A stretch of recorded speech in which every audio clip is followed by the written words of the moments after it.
2021년 2월 17일 새벽 예배 주님 앞에 올려드리시겠습니다. 기도 드리십니다. 할렐루야. 감사와 찬양과 영광과 존귀와 높임을 받으시기에 합당하신 우리 아버지 하나님, 오늘도 우리에게 새 생명을 허락하시고 그 생명의 숨길을 불어넣어 주셔서 이렇게 주님의 존전에 나와 예배하는 자가 되게 하시오매 감사를 드립니다. 이 땅에 수많은 인간이 나고 죽고 가지만 그 가운데 주의 복음을 듣고 주님의 앞에 나와 주님을 예배하는 예배자의 삶을 살다 주님의 영원한 품 안에 가는 자들이 극히 적음에 좁은 길, 협잡한 길이 오매 찾는 이가 없는 가운데 아버지 우리들을 선택하시고 그 길을 걷게 하시오매 감사 찬양 올려드립니다. 많은 사람들이 가는 길을 차차 죽음의 길, 불못을 향하여서 달려가는 발걸음이 아니라 지금은 좁고 협잡한 길이지만 이 길 끝에 영광의 나라, 찬양의 나라, 감사와 경배의 나라, 영원한 행복과 안식의 나라가 있기에 우리는 이 길을 걸어갈 수가 있고 이 땅 가운데 불의와 부조리를 항거하여서 싸울 수 있는 의의를 허락하여 주셨으니 감사를 드립니다. 사람이 생로병사의 길을 걸어가고 있지만 그 참 의미를 알고 가는 인생이 되게 하셨기에 감사를 드리며 오늘도 창조주 하나님께서 예정하신 그 길을 온전히 따라갈 수 있도록 도와주시옵소서. 그 믿음을 적용해 나가시는 성령님을 의지하오며 우리 주 예수 그리스도 이름으로 기도드리옵나이다. 아멘. 사도신경 고백, 신앙 고백 드리겠습니다. 전능하사 천지를 만드신 하나님 아버지를 내가 믿사오며 그 외아들 우리 주 예수 그리스도를 믿사오니 이는 성령으로 잉태하사 동정녀 마리아에게 나시고 본디오 빌라도에게 고난을 받으사 십자가에 못 박혀 죽으시고 장사한 지 사흘 만에 죽은 자 가운데서 다시 살아나시며 하늘에 오르사 전능하신 하나님 우편에 앉아 계시다가 저리로서 산자와 죽은 자를 심판하러 오시리라. 성령을 믿사오며 거룩한 공회와 성도가 서로 교통하는 것과 죄를 사하여 주시는 것과 몸이 다시 사는 것과 영원히 사는 것을 믿사옵나이다. 아멘. 85장 9절을 생각만 해도 찬송 올려드리시겠습니다.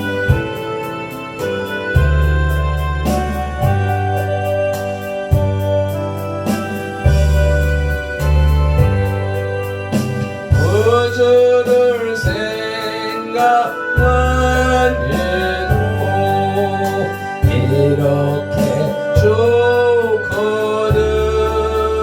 죽을 배울 때야 얼마나 좋으냐.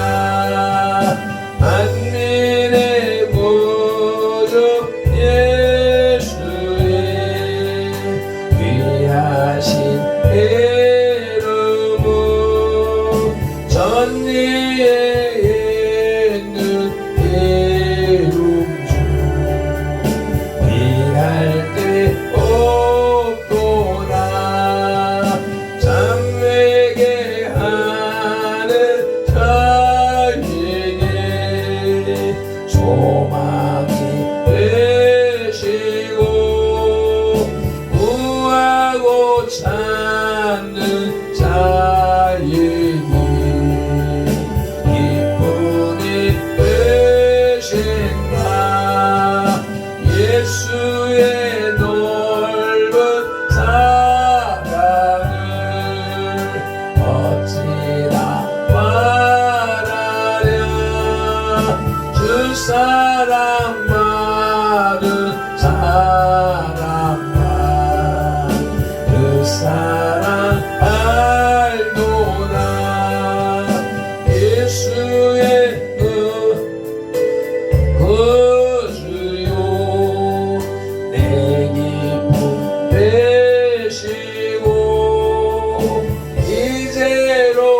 이제로부터 영원히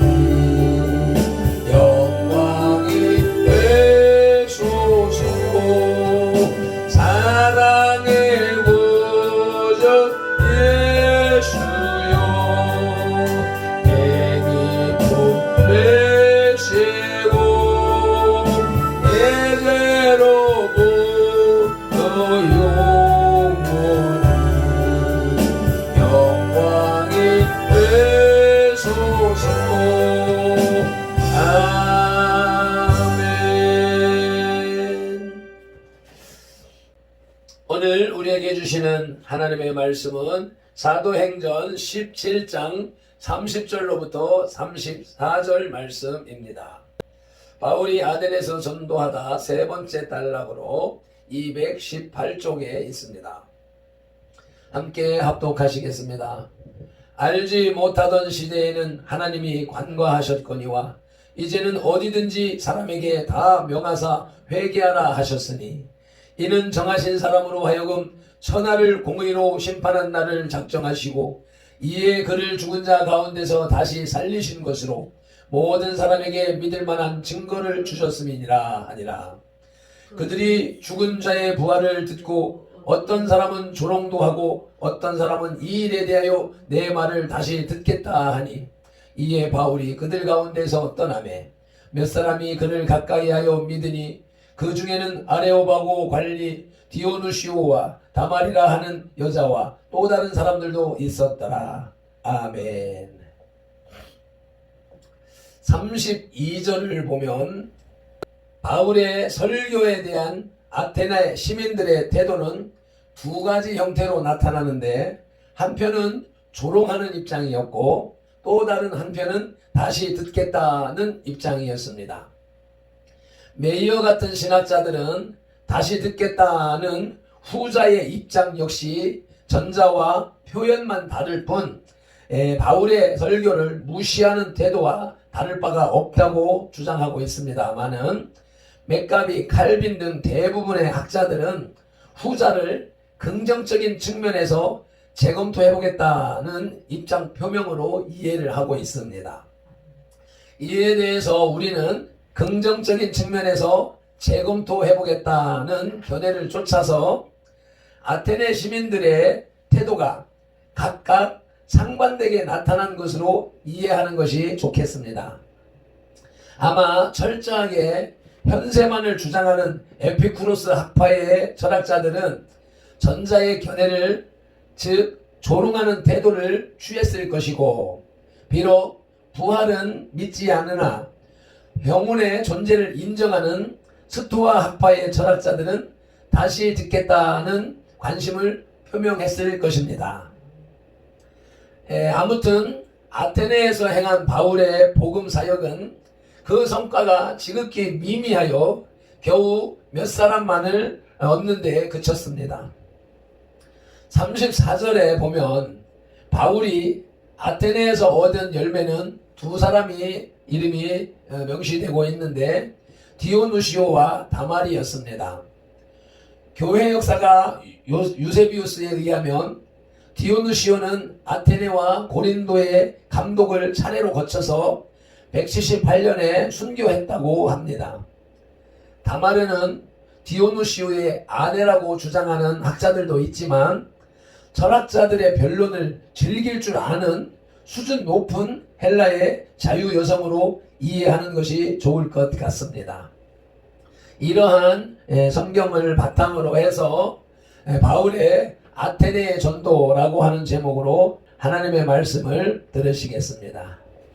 본문은 바울이 유대인의 선동과 핍박을 피해서 아테네로 갔을 때의 전도 활동을 기록하고 있습니다. 철학과 변론으로 소문나 있던 아테네 시민들은 바울의 복음을 핍박하지는 않았지만 바울을 무력한 복음 전도자로 약화시켜 버렸습니다.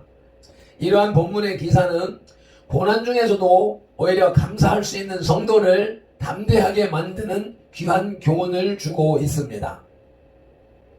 두 가지 측면에서 말씀을 살펴볼 텐데 첫째는 아테네에 전해진 복음이며 둘째는 아테네 시민들의 반응입니다.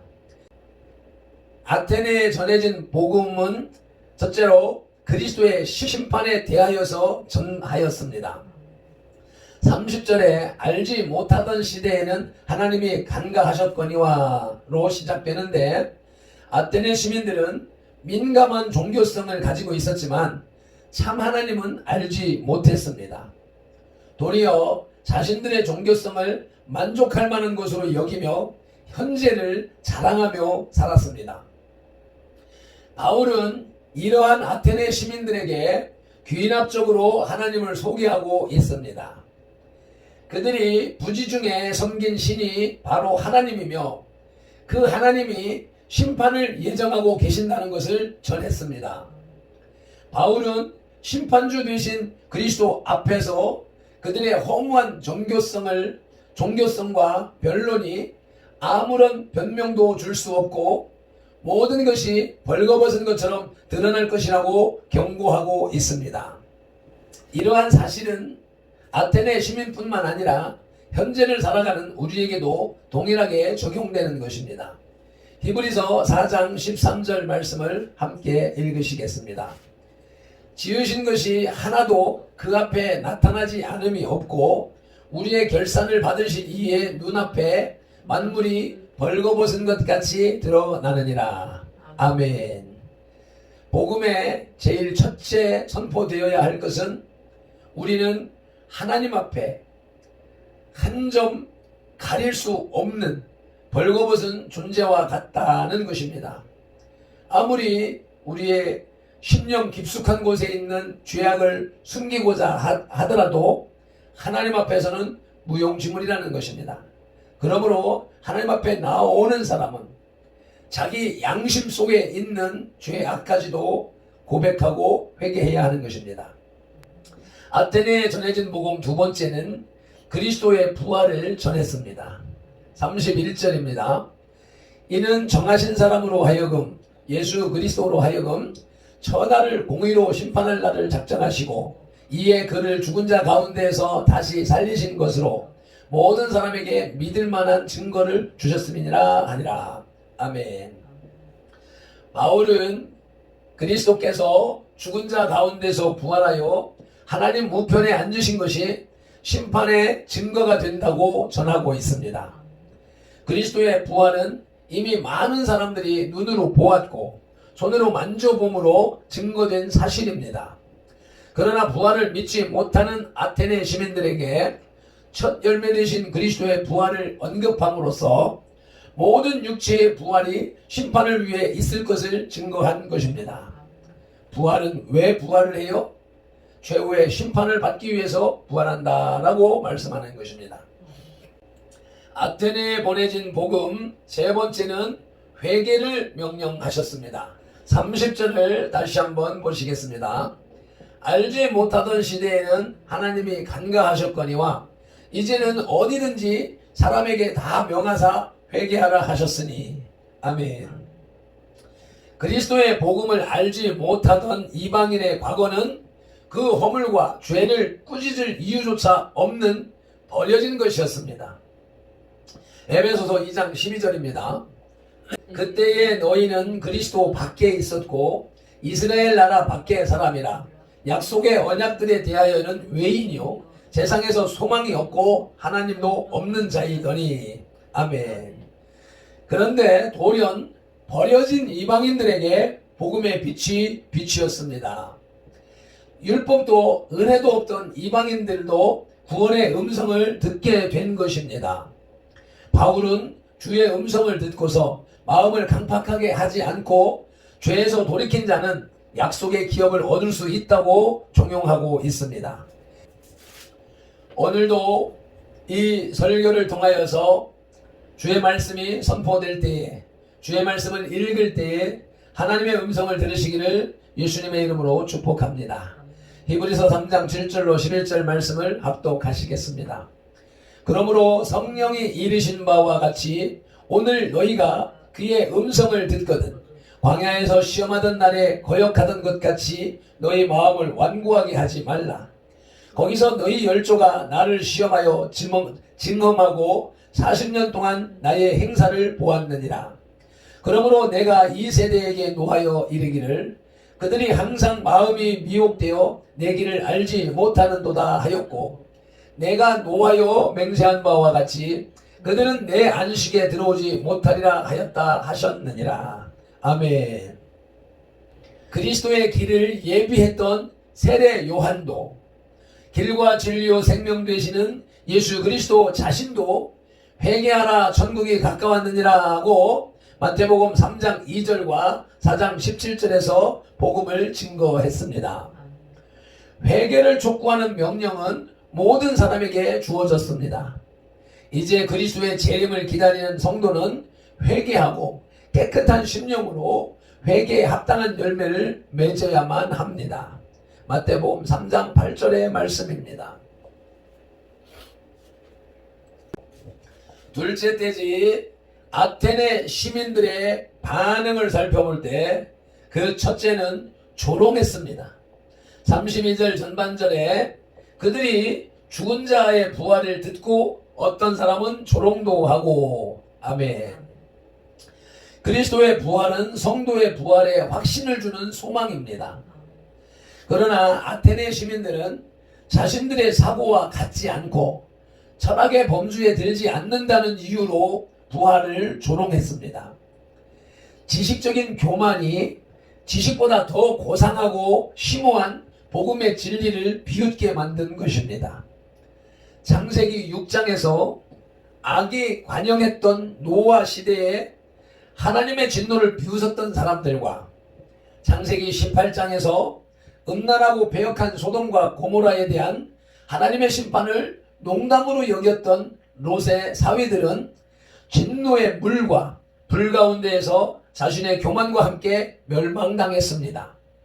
오늘날 많은 사람들이 성경을 비합리적이고 현실 도피적인 것이라고 비웃고 있습니다. 그러나 하나님이 심판 때에 과학과 합리적인 것들이 불탈 것이며 비웃던 사람들도 함께 멸망할 것입니다. 아테네 시민들의 반응 둘째는 결단하지 못했습니다. 죽은 자의 부활은 아테네 시민들에게 복음을 인정할 수 없게 하는 요소였습니다. 32절 후반절에 어떤 사람은 이 일에 대하여 내 말을 다시 듣겠다 하니, 아멘. 죽은 자의 부활이라는 난제로 인해서 다시 듣겠다는 우유부단한 태도를 취했습니다. 누가복음 12장 19절로 20절에 어리석은 부자는 내일을 계획하며 흡족히 여겼지만 하나님께서는 그날 밤에 그의 생명을 취하셨습니다. 잠언 27장 1절은 우리는 인생의 날을 계수할 수도 없고 알 수도 없다고 기록하고 있습니다. 보화를 발견하고도 머뭇거리는 사람은 그 보화를 소유할 수가 없습니다. 성도는 삶을 주장하는 성령을 따라 성실하게 행해야 합니다. 마땅히 행해야 할 바, 마땅히 행해야 할 일을 하지 않는 그날이 마지막 날일 수도 있으며 전도를 연기했던 사람이 다른 날에 어찌 될지 알 수가 없기 때문입니다. 이제 아테네 시민들의 반응 셋째는 겨우 소수가 회심을 했습니다. 34절입니다. 몇 사람이 그를 가까이하여 믿으니 그 중에는 아레오바고 관리 디오누시오와 다말이라 하는 여자와 또 다른 사람들도 있었더라. 아멘. 바울은 아테네에서는 유대인의 방해를 받지 않았습니다. 때문에 바울은 철학적이고 지식이 많은 아테네 시민들의 종교성을 기쁘게 여기며 유창하게 전도했습니다. 그러나 바울은 지혜를 구하는 아테네 시민들로부터 극소수의 회심자를 얻었을 뿐이었습니다. 결국 바울은 아테네 시민들의 무관심과 조롱 속에서 뒤돌아설 수밖에 없었습니다. 그러나 하나님께서는 아테네의 전도 활동을 통해 몇 명의 회심자를 주셨고 복음을 지혜로 전하지 않겠다는 새로운 결단을 하게 하셨습니다. 인간의 방법과 지식으로 전하는 복음은 성령의 능력을 도외시하므로 큰 능력과 결심을 나타내지 못함을 명심해야 하겠습니다. 바울이 복음을 지혜로 전하지 않겠다라는 결단을 하게 한 요인은 인간의 지식은, 인간의 지혜는 한계가 있음을 분명하게 드러내는 것입니다. 우리는 성령님을 의지하고 성령에 의한 메시지를 전하는 전도자가 되어야 하겠습니다. 말씀을 맺겠습니다. 본문은 아테네의 아레오바고에서 행한 바울의 설교의 결론 부분입니다. 그 결과 소수의 몇몇 사람이 복음을 받아들였는데 그 가운데는 아레오바고의 관원 디오누시오와 다말이라는 여자도 있었습니다. 바울은 아테네에서의 결과에 결코 낙심하지 않고 다시 고린도로 향했습니다. 전도자는 비록 복음 사역의 결과가 좋지 못하다 하더라도 그 모든 결과를 주관하시는 분이 하나님임을 알고 낭망하지 말아야 할 것입니다. 우리가 길거리에서 앱 심기 운동을 하고 있지만 앱을 심는 결과가 많지 않다고 하여서 주눅들 것이 아니라 우리가 현수막을 걸고 이 나라의 현실을 알리는 것으로 이 세상 정부와 기독교와의 싸움, 그리스도와 베리알의 싸움에 대한 본질을 몇몇 사람들에게 알릴 수 있다는 자체, 믿는 사람에게 경각심을 일으키고 믿지 않는 사람에게 이 현실을 알게 하는 것만으로도 우리의 사명은 충족된다고 생각을 합니다. 결과에 연연하지 말고 열심을 다하는 하루가 되기를 소망합니다. 기도드리시겠습니다. 하나님, 은혜와 사랑에 감사를 드립니다. 오늘도 바울의 아테네 전도 사역을 통하여서 우리가 복음 사역에 있어서 어떤 자세로 나아가야 되는가, 사람의 지식과 지혜를 구하지 않겠다는 바울의 고백이 우리의 고백이 되게 하여 주시옵소서. 오늘도 하루를 살아갈 때 주님의 주신 이 생명의 말씀, 능력의 말씀, 권세의 말씀을 힘입어서 이 말씀을 증거하는 전도자들이, 나팔수들이 다 되게 하옵소서. 그리하여서 하나님이 우리를 이 땅에 보내신 목적을 달성하고 그로 인하여서 주시는 보상을 충분히 받아서 이 땅에서도 기름지고 풍성한 삶을 살고 내세 영원한 천국에 하나님 앞에 가까이 가는 상급을 쌓는 선돌의 지체들이 다 되게 하여 주옵소서. 말씀을 의지하고 따라가는 선돌이 되게 하옵소서. 감사하며 축복하며 우리 구주 예수 그리스도 이름으로 기도드리옵나이다. 아멘. 찬송 한번 힘차게 올려주시고 기도로 나가시겠습니다.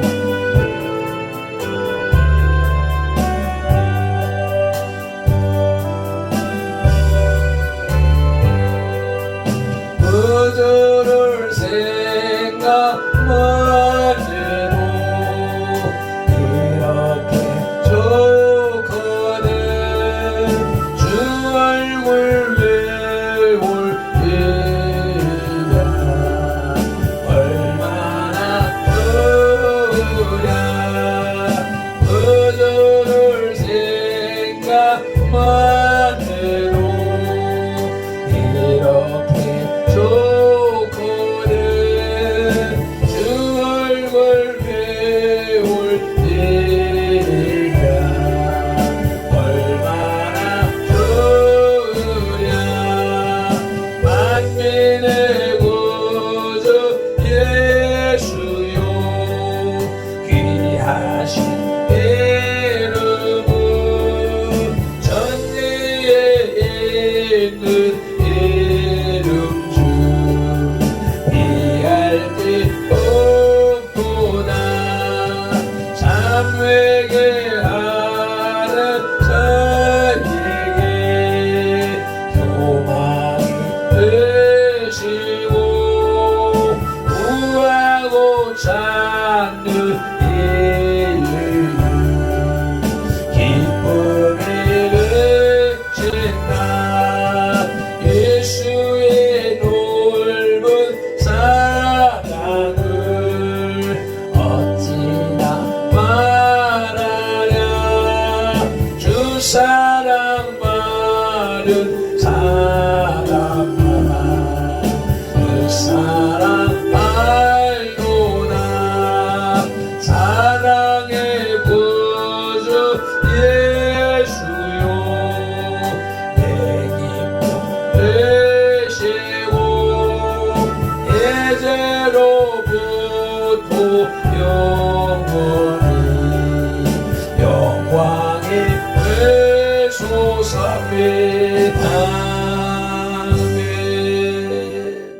주여 삼창하며 기도로 나가시겠습니다.